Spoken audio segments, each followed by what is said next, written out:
नमस्कार प्रेक्षकांनो, सावळ्याची जणू सावली या मालिकेच्या आजच्या भागामध्ये काही धमाकेदार ट्विस्ट पाहणार आहोत. प्रेक्षकांनो, आता तुमची आतुरता अक्षरशः संपलेली आहे, कारण आता सारंग आणि सावली पुन्हा एकत्रित येणार आहे आणि हे सर्व त्या व्यंकटेश आणि अमृतामुळे घडलेलं आहे.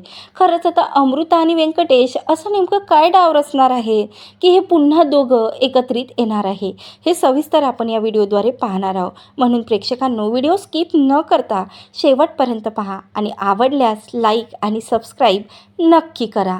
तर इकडे मात्र आता अमृता ओवीला सोडण्यासाठी गुरुकुलमध्ये जाते, तेव्हा त्याला व्यंकटेश दिसते आणि आता व्यंकटेश अबीरशी बोलत असतो. तेव्हा आता अबीर बोलते की काका, मी सांगितलं होतं ना, तेच बरोबर आहे. तेव्हा आता लगेच इकडे लक्षात आलेलं असतं अमृताच्या की अबीर तर काका म्हणतोय आणि सावलीने सारंगला सांगितलं की व्यंकटेश तिचा नवरा आहे म्हणून. मग अबीर काका कसा काय म्हणतो म्हणून तिच्या आता लक्षात आलेलं असतं. तेव्हा आता अमृता बोलते की व्यंकटेशजी, मला तुमच्याशी काही महत्त्वाचं बोलायचं आहे. तुमच्याकडे 5 मिनिट आहेत का? तेव्हा व्यंकटेशजी बोलतात की हो, बोला ना मॅडम, काय बोलायचं आहे तुम्हाला? आणि तुम्ही अमृता ना, ओवीच्या काकू? तेव्हा आता लगेच अमृता बोलते की हो, मी ओवीची काकू आहे. तेव्हा आता लगेच इकडे अमृता बोलते की मी एक विचारू का तुम्हाला? तुमचं आणि सावलीचं नातं काय आहे? तेव्हा आता व्यंकटेशजी थोडा वेळ चूप बसतात आणि सांगतात की मी तिचा नवरा आहे. तेव्हा आता लगेच इकडे अमृता बोलते की व्यंकटेशजी, आताच मी ऐकलेलं आहे ना की अबीरने तुम्हाला काका म्हटलं आहे आणि तुम्ही असं कसं म्हणू शकता की तुम्ही सावलीचे हजबंड आहात म्हणून? खरं काय आहे ना व्यंकटेशजी, सांगा. कारण कुठं ना कुठं तुम्हाला माहिती आहे की सारंग आणि सावली जरी ते दाखवत नसले ना, तरी एकमेकावर खूप प्रेम करता. तेव्हा आता इकडे व्यंकटेश बोलतो की ठीक आहे, सारंग सावलीवरती प्रेम करतो, तर मग त्याने लग्न का केले? सांगा ना अमृता वहिनी, सांगा का केले? त्यावर अमृता बोलते की सांगू का, सारंगने कधीही सावलीचा विचार केलेला नाही आहे आणि त्याने लग्न केलेलं नाही आहे. तो फक्त आणि फक्त सावलीवर प्रेम करतो. आता व्यंकटेशजी बोलतो, काय बोलता? मला तर असं वाटलं की सावलीने लग्न केलेलं नाही आहे, पण सारंगने लग्न केलं. त्यावर आता अमृताने आता व्यंकटेशजीला सांगितलं की नाही, सारंगचं सुद्धा लग्न झालेलं नाही आहे आणि ओवी हे त्याला सापडलेली मुलगी आहे. तेव्हा आता व्यंकटेश बोलतो की नाही, काहीही झालं तरी मला माहिती आहे, खूप दिवस झाले मी सावलीला बघतोय की कुठं ना कुठं सारंगविषयी तिच्या मनात खूप प्रेम आहे. आता काहीही झालं तरी 2 प्रेम करणाऱ्याला, नवरा बायकोला आता आपल्याला भेटवायचं अमृताजी, हेच आपलं एक मिशन. तेव्हा असं दुसऱ्या दिवशी लगेच इकडे व्यंकटेश सांगतो की तुम्ही उद्या आपल्या गुरुकुलमध्ये काहीही झालं तरी आता 4 ते 5च्या दरम्यान इथं सावली नसणार आहे. त्यावेळेस तुम्ही गुरुकुलमध्ये माझ्या ऑफिसमध्ये तुम्ही सरांना घेऊन या. तेव्हा आता इकडे अमृता बोलते की काय करणार आहात तुम्ही व्यंकटेशजी? तेव्हा आता लगेच व्यंकटेशजी बोलतात की आता काहीही विचारू नका, तुम्ही बस त्यांना घेऊन या. तेव्हा आता लगेच व्यंकटेशजी सोबत बोलताना हे काही सर्व ऐकते मोनाली. तेव्हा आता मोनाली नजर ठेवूनच असते, ते म्हणजे अमृता आणि इकडे सारंगवरती, की खरंच आता सावलीबद्दल या दोघांना माहिती आहे की नाही. पण आहे माहिती तर खरंच सावली आणि सारंगचं नातं पुन्हा पहिल्यासारखं होऊ नये म्हणून ती या सर्वांवर नजर ठेवून असते. तर आता दुसऱ्या दिवशी नक्की व्यंकटेश आता 4 ते 5च्या दरम्यान सारंगला दाखवणार तरी काय आहे. म्हणून जेव्हा आता अमृता सारंगला संध्याकाळी सांगते की हे बघ सारंग, मला तुझ्याशी काही बोलायचं आहे रे. तेव्हा आता सारंग बोलते की काय बोलायचं आहे वहिनी, बोला ना.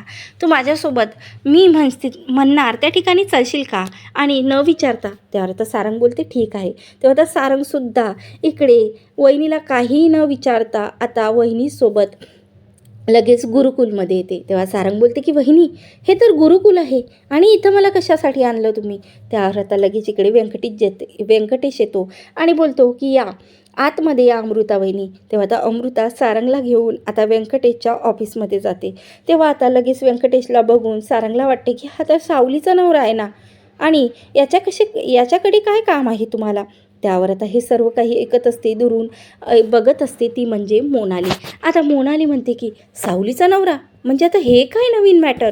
त्यावर आता इकडे लगेच व्यंकटेश म्हणते की हे बघा, मी सावलीचा नवरा नाही आहे. सावलीने तुम्हाला खोटं सांगितलं आहे आणि अबीर हा माझा आणि सावलीचा मुलगा नाही आहे. तेव्हा आता सारंग लगेच चकित होऊन बोलते आणि बोलते की उगाच काय बोलता व्यंकटेशजी तुम्ही. त्यावर आता इकडे सावलीने असा छोटासा प्लॅन केलेला असतो, हा आता मोनालीच्या लक्षात आलेला असतो. तेव्हा आता लगेच इकडे व्यंकटेशजी बोलते की हो, कारण सावलीचं फक्त आणि फक्त तुमच्यावरच प्रेम आहे. आता हे घ्या अबीरचं बर्थ सर्टिफिकेट. तेव्हा आता असं बर्थ सर्टिफिकेट बघून मात्र इकडे आता लगेच चकित होऊन जातो तो म्हणजे सारंग. आणि अमृतासुद्धा आता त्याच्यावर लिहिलेलं असतं की अबीर सारंग मेहेंदळे. तेव्हा आता असं अबीरच्या नावाच्या मागे आता सारंग मेहेंदळे लिहिल्यामुळे आता इकडे पुन्हा आनंद अश्रू आता सारंगच्या डोळ्यातून येतो आणि बोलतो की व्यंकटेशजी हे खरं आहे का? अबीर हा माझा आणि सावलीचा मुलगा आहे. आणि लगेच आता व्यंकटेशजीला आता हा सारंग मिठी मारते आणि बोलते की खरंच आज तुमच्यामुळे फक्त माझी सावली मला मिळतंय.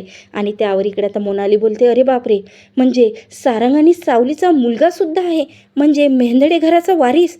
आणि या वारसाबद्दल जर आता तिलोत्तमाला माहिती पडलं तर हा तिलोत्तमा हे पूर्ण एवढ्या दिवसाची मी आणि राजकुमारने जे काही ही प्रॉपर्टी आमच्या हातामध्ये ठेवण्याचा प्रयत्न केलेला आहे, ही तिलोत्तमा चक्क आता सारंग आणि सावलीच्या मुलाला देऊन देणार नाही. आता काहीही झालं तरी ह्या अबीर जिवंत राहता कामा नये आणि या सावली आणि सारंगला एकत्रित यायच्या कामा नये. म्हणून ती आता लगेच राजकुमारकडे जाते आणि राजकुमारला सविस्तर सर्व काही सांगते. त्यामुळे आता राजकुमार काहीतरी नवीन डाव तर खेळणारच आहे. पण इकडे मात्र आता अमृताला खूप आनंद झालेला असतं, कारण अमृता आणि व्यंकटेशजी या दोघांमुळे पुन्हा आता दोन जीव एकत्रित येणार आहे. त्यामुळे आता तुरंत व्यंकटेशजीला मिठी मारल्यावरती तेवढ्यातच तिथं येतो तो म्हणजे अबीर. आता हा सारंग अबीरला सुद्धा मिठी मारते आणि लगेच बोलते की बाळा तुझी आई कुठे आहे? तेव्हा आता अबीर सांगते की आई आत्ताच घरी गेली. तेव्हा आता प्रेक्षकांनो, जेव्हा आता व्यंकटेशजीने सर्व काही सत्य आता अबीर हा सारंगचाच मुलगा आहे हे सांगितल्यावर खरंच सावली पुन्हा आता सारंगच्या आयुष्यात येणार का? जेव्हा सावलीला माहिती पडणार की सारंगने तिच्याशिवाय कधीही दुसऱ्या बाईचा विचार केलेला नाही आहे, सारंग फक्त आणि फक्त तिचा आहे, तेव्हा खरंच सावली पुन्हा सारंगला ॲक्सेप्ट करणार का?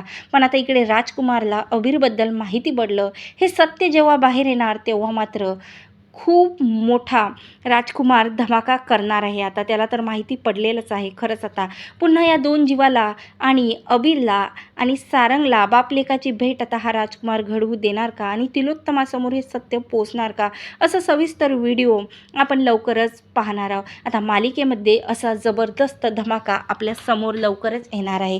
म्हणून प्रेक्षकांनो, सावल्याची जणू सावली या मालिकेचे असेच नवीन भाग पाहण्यासाठी माझ्या चॅनलला नक्की सबस्क्राईब करा. व्हिडिओ आवडल्यास लाईक करा. धन्यवाद. जय गजानन माऊली.